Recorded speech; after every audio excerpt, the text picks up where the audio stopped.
नमस्कार, म प्रेक्षा पराजुली। म हजुरहरूलाई श्रीमद् भागवत तथा रूपको बारेमा जानकारी गराइरहेकी छु। साथसाथै आज चाहिँ म हजुरहरूलाई अध्याय 3 को बारेमा यहाँ यस किताबमा रहेका सबै कुराको बारेमा हजुरहरूलाई बताउन गइरहेकी छु। प्रिय अर्जुन, जसले मानव जीवनमा वेदहरूद्वारा यसरी स्थापित यज्ञ चक्रको अनुसरण गर्दैन, त्यसले आफूलाई पक्कै पनि पापपूर्ण जीवनतिर लैजान्छ। केवल इन्द्रियहरूको सन्तुष्टका लागि मात्र बाँच्ने यस्ता व्यक्तिहरूको जीवन नै व्यर्थ छ। अर्थात् कठोर परिश्रम गरेर इन्द्रिय तृप्तिको आनन्द भोग भन्ने सांसारिक दर्शनलाई भगवानले यहाँ निन्दा गर्नुभएको छ। अत जसले यो भौतिक संसारको भोग गर्न चाहन्छ त्यसले माथि चर्चा गरिएको यज्ञ चक्र सम्पन्न गर्नु अत्यन्त आवश्यक छ। जसले उपरोक्त विधि विधानको पालन गर्दैन त्यसले अझ बढी उपेक्षित वा तिरस्कृत भएर अत्यन्त कष्टपूर्ण जीवन बिताउनु पर्दछ। प्रकृतिका नियम अनुसार प्राप्त भएको यो मनुष्य शरीरको प्रमुख लक्ष्य कर्मयोग, ज्ञान योग र भक्ति योग, यी तीनवटा मार्गमध्ये कुनै एउटा मार्गको अवलम्बन गरेर आत्मा साक्षात्कार गर्नु हो। पाप र पुण्यको सीमाभन्दा माथि उठिसकेका योगीहरूका निमित्त दृढतापूर्वक तोकिएका यज्ञहरू सम्पन्न गर्ने पर्ने आवश्यकता छैन। तर इन्द्रिय तृप्तिमै संलग्न रहेका व्यक्तिहरूका लागि भने आत्मशुद्धिका लागि माथि चर्चा गरिएको यज्ञ चक्र पुरा गर्नु आवश्यक छ। कर्म धेरै प्रकारका छन्। कृष्ण चेतनामा नलागेका मानिसहरू विशेष चेतनामा लाग्दछन्। त्यसैले तिनीहरूलाई पुण्य कर्म गर्नु आवश्यक हुन्छ। यो यज्ञ चक्रको पद्धति कस्तो प्रकारले तयार पारिएको छ भने विशेष वासनामा लागेका मानिसहरू पनि त्यस्ता विषयको प्रतिफलमा नअल्झिकन आफ्नो इच्छा पूर्ति गर्न सक्दछन्। संसारको सम्पन्नता हाम्रो आफ्नो प्रयासमा निर्भर नभएर भगवानको आधारभूत व्यवस्थामा निर्भर छ र यो कार्य प्रत्यक्ष रूपले देवताहरूले सम्पन्न गर्दछन्। त्यसैले वेदमा उल्लेख गरिएका देवताहरूलाई लक्ष्य गरेर यज्ञहरू गरिन्छन्। यो पनि अप्रत्यक्ष रूपले कृष्ण भावनाकै अभ्यास हो, किनभने जसले यज्ञ सम्पादनको कार्यमा दक्षता प्राप्त गर्दछ त्यो अवश्य कृष्ण भावना भावित भइहाल्दछ। तर यदि कुनै व्यक्ति यज्ञहरू सम्पन्न गरेर पनि कृष्ण भावना भावित हुन सक्दैन भने त्यस्ता व्यक्तिका लागि यज्ञ गर्ने कार्य मात्र एउटा आचार संहिता भन्न पुग्दछ। अत मानिसले आफ्नो उन्नतिका लागि आचार संहिताको स्तरसम्म मात्र सीमित राख्नु हुँदैन। कृष्ण भावना प्राप्त गर्नका लागि त्यो भन्दा पर पुग्नु पर्दछ। तर जो आफ्नैमा आनन्दित छ, जसको जीवन नै आत्म साक्षात्कार पूर्ण छ र जो आफूमै सन्तुष्ट छ र त्यस्ता पूर्णतया तृप्ति भएको व्यक्तिका लागि कुनै पनि कर्तव्य बाँकी रहन्न। अर्थात् जो व्यक्ति पूर्णतया कृष्ण भावना भावित छ र कृष्ण भावनामा रहेर गरिएका कार्यहरूबाट पूर्णतया सन्तुष्ट छ, त्यस्ता व्यक्तिका लागि गर्नुपर्ने कुनै कर्तव्य बाँकी रहँदैन।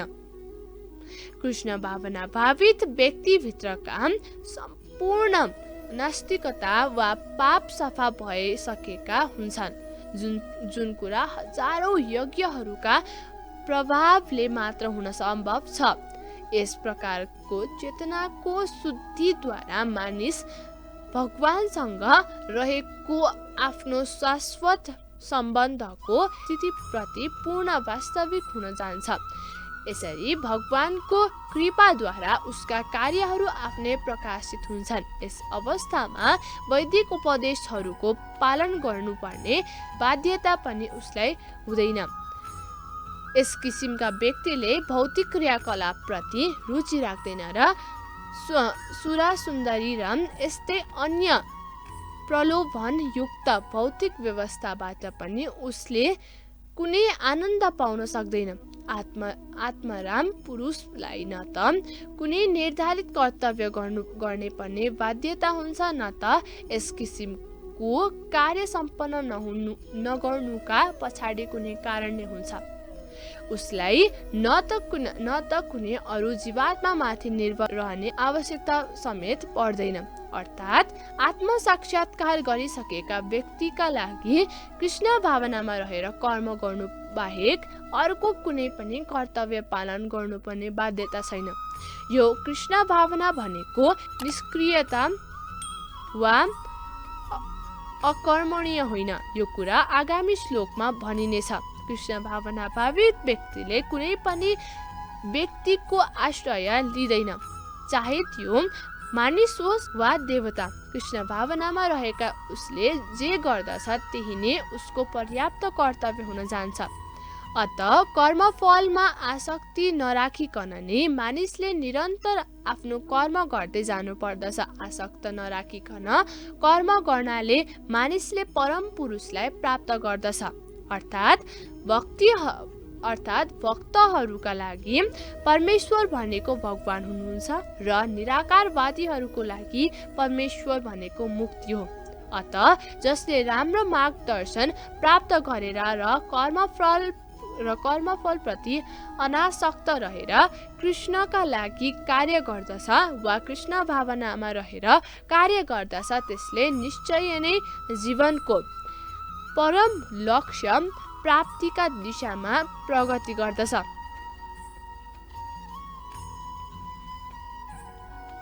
कृष्णको इच्छा पूर्ण गर्नका लागि अर्जुनले कुरुक्षेत्रका युद्ध मैदानमा युद्ध गर्न भनिएको हो, किनभने कृष्ण अर्जुनका युद्ध गरून् भन्ने चाहनुहुन्थ्यो।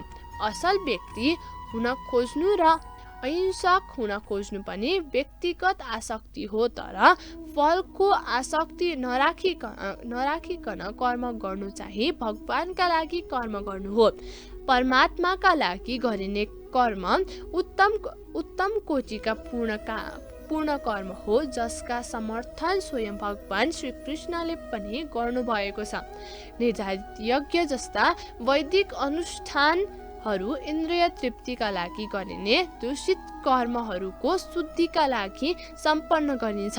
तर कृष्ण भावनामय कर्महरू राम्रा र नराम्रा कर्मफलहरू भन्दा माथि हुन्छन्। कृष्ण भावना भावित व्यक्तिहरूमा कर्मफलको आसक्ति अलिकति पनि हुँदैन। उसले त केवल कृष्णका लागि मात्र कर्म गर्दछ। ऊ सबै किसिमका क्रियाकलापमा लागेको हुन्छ, त्यही पनि फलप्रति पूर्णतया अनासक्त हुन्छ। जनक आदि राजाले केवल निर्धारित कर्म गर्नाले मात्रै पनि सिद्धि प्राप्त गरे। त्यसैले साधारण मानिसहरूलाई शिक्षा दिने उद्देश्यले पनि तिमीले कर्म गर्नु पर्दछ। अर्थात् जनक जस्ता राजाहरू सिद्ध आत्मा हुन्, त्यसैले उनीहरूलाई वेदमा निर्धारित गरिएका कर्तव्यहरूको पालन गर्ने पर्ने बाध्यता थिएन। त्यही पनि उनीहरूले सर्वसाधारण मानिसहरूलाई उदाहरण प्रस्तुत गर्नका लागि सबै निर्धारित कर्तव्यहरू सम्पन्न गरे। जनक सीताजीका पिता र भगवान रामका ससुरा हुनुहुन्थ्यो। भगवानका महान भक्त हुनाले उहाँको स्थिति असाधारण थियो तापनि यहाँ मिथिलाका राजा भएका हुनाले आफ्ना प्रजालाई कर्तव्यको पालन कसरी गर्नु पर्दछ भन्ने शिक्षा उहाँले दिनु पर्थ्यो। त्यसैले जनकले कर्मको त्याग गर्नु भएन। भगवान कृष्ण र भगवानका शाश्वत सखा अर्जुनलाई कुरुक्षेत्रको युद्ध भूमिमा लडाईँ गर्नुपर्ने लडाईँ गर्नुपर्ने आवश्यकता थिएन तापनि सामान्य मानिसलाई पाठ सिकाउनका लागि उहाँहरू लड्नुभयो। जब राम्रा परामर्शहरू तथा प्रयासहरू असफल हुन्छन् त्यस अवस्थामा हिंसा पनि आवश्यक हुन्छ भन्ने शिक्षा दिनका लागि उहाँले युद्ध गर्नुभएको हो। कुरुक्षेत्रमा युद्ध सुरु हुनुभन्दा अगाडि युद्ध रोक्नका लागि स्वयं भगवान सहितका व्यक्तिहरूबाट सबै किसिमका प्रयासहरू भए तर अर्का पक्ष लडाईँ गर्नका लागि तयार रह्यो। त्यसैले यस किसिमको उपयुक्त कारण भएकाले युद्ध गर्नु आवश्यक थियो। हुन त कृष्ण भावना भावित व्यक्तिहरूलाई कुनै पनि सांसारिक कार्यमा रुचि हुँदैन तापनि उनीहरू सर्वसाधारणलाई कसरी कर्म गर्नु पर्दछ र कसरी रहनु पर्दछ भन्ने ज्ञान सिकाउनका लागि कर्म गरिरहन्छन्। कृष्ण भावनामा रहेर कर्म गर्ने अनुभव भएका व्यक्तिहरूले उनीहरूको अनुसरण गर्न सक्ने किसिमले काम गर्दछन्। यस कुराको व्याख्या तलको श्लोकमा गरिएको छ। ठुला मानिसहरूले जे जस्तो काम गर्दछन् सामान्य मानिसले त्यसैको अनुसरण गर्दछन्। ठुला मानिसले अनुकरणीय कार्य गरेर जस्तो आदर्श स्थापित गर्दछन् सारा संसारले तिनै कुराको अनुसरण गर्दछन्। अर्थात् साधारण मानिसहरूलाई व्यवहारिक आचरणद्वारा जनतालाई शिक्षा दिन सक्ने एउटा नेताको सधैँ आवश्यकता हुन्छ। स्वयं आफै धूम्रपान गर्ने नेताले जनतालाई धूम्रपान नगर्ने शिक्षा दिन सक्दैन। भगवान चैतन्य महाप्रभुले भन्नुभएको छ, शिक्षकले शिक्षा दिनुभन्दा पहिले त्यो कुरालाई आफैले आचरण गरेर देखाउनु पर्दछ। यस किसिमको व्यवहारिक शिक्षा दिने शिक्षकलाई आचार्य भनिन्छ वा आदर्श शिक्षक भनिन्छ। त्यसैले सर्वसाधारणलाई शिक्षा दिने शिक्षकले शास्त्रका सिद्धान्त गरेकै हुनुपर्दछ। एउटा शिक्षकले प्रामाणिक शास्त्रका विरुद्ध कुनै पनि नियम बनाउन सक्दैन। मनुसंहिता र यस्तै अरू प्रामाणिक शास्त्रहरू मानव समाजका लागि अनुसरण गर्न योग्य पुस्तकहरू हुन्। तसर्थ नेता वा शिक्षकको उपदेश यस्तै प्रामाणिक शास्त्रका सिद्धान्तमा आधारित हुन पर्दछ। आफ्नो उन्नति चाहने व्यक्तिले पूर्ववर्ती महान आचार्यहरूले अपनाएका आदर्श नियमहरूलाई अनुसरण गर्नुपर्दछ। श्रीमद् भागवतमा पनि यही कुराको पुष्टि गर्दै भनिएको छ, मानिसले महान भक्तहरूका चरण चिन्हहरू केही अनुसरण गर्नै पर्दछ। आध्यात्मिक अनुभूतिका क्षेत्रमा उन्नति गर्ने मार्ग पनि यही नै हो।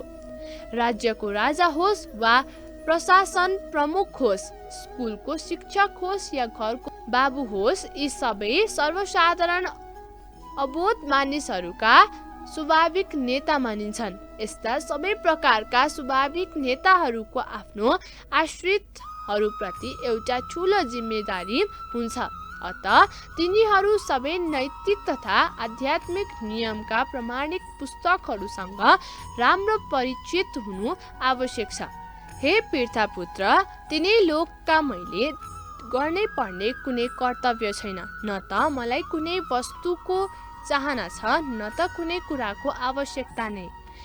तापनि म आफ्नो कर्तव्य कर्ममा लागिरहन्छु। अर्थात् वैदिक साहित्यहरूमा भगवानको वर्णन यसरी गरिएको छ, परमेश्वर अरू सबै नियन्त्रकहरूका पनि नियन्ता हुनुहुन्छ।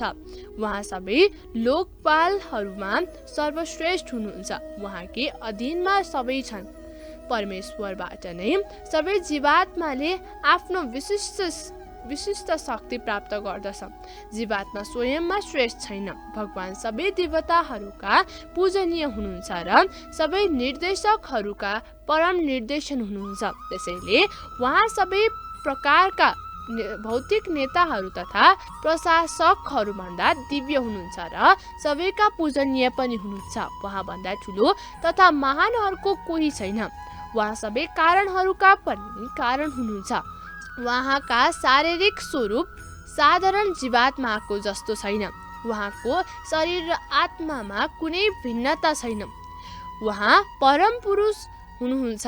उहाँका सबै इन्द्रियहरू दिव्य छन्। उहाँको कुनै एउटा इन्द्रियले अरू इन्द्रियहरूको समेत कार्य गर्न सक्दछ। त्यसैले उहाँभन्दा ठुलो पनि कोही छैन र उहाँको बराबरीमा पुग्ने पनि कोही छैन। उहाँका शक्तिहरू बहुरूपी छन्। त्यसैले कार्यहरू प्राकृतिक क्रम अनुसार स्वतः सम्पन्न हुँदै जान्छन्। उपनिषद 6-7-8 भगवानका हरेक वस्तु पूर्ण ऐश्वर्यमा र पूर्ण सत्यमा अवस्थित हुन्छन्। भगवानले गर्नुपर्ने कुनै कर्तव्य हुँदैन। जसलाई आफ्नो कर्मको फल प्राप्त गर्नु छ त्यसलाई केही न केही कर्म गर्नुपर्ने हुन्छ। तर जसलाई तिनै लोकमा कुनै पनि वस्तु पाउन बाँकी छैन त्यसका लागि कर्तव्य पनि केही छैन। तैपनि भगवान कृष्ण क्षत्रियका नेता बनेर कुरुक्षेत्रको युद्धभूमिमा कार्यरत हुनुहुन्छ। किनभने दीन दुखीहरूलाई सुरक्षा प्रदान गर्नु क्षत्रियहरूको धर्म हो।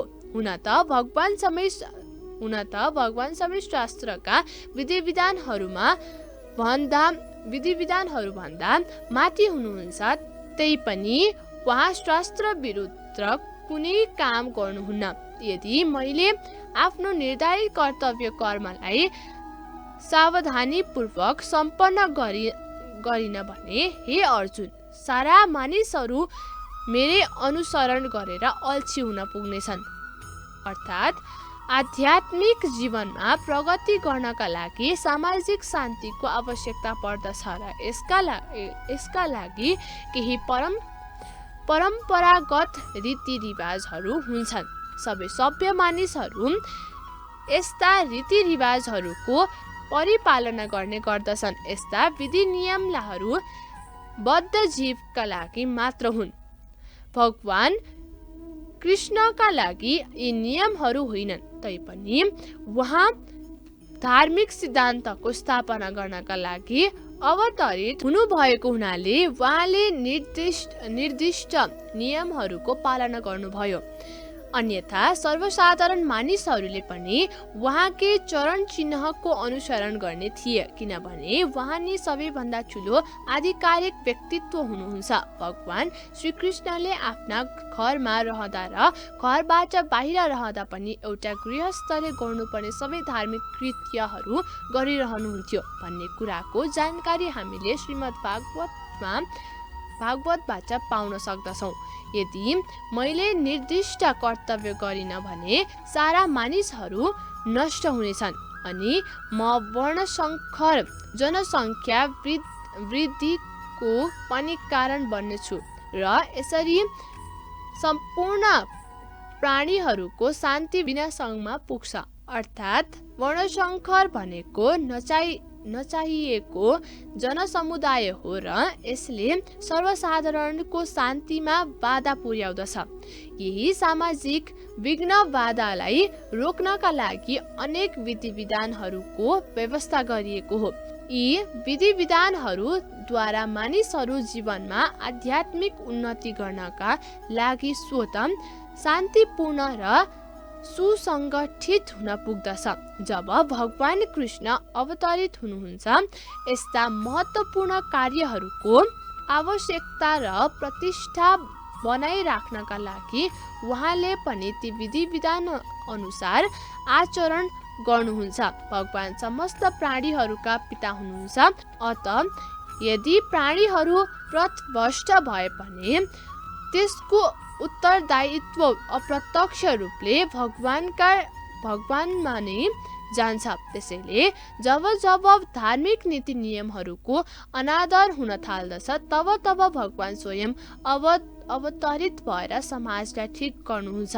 हामीले एउटा कुरामा ध्यान दिनु आवश्यक छ।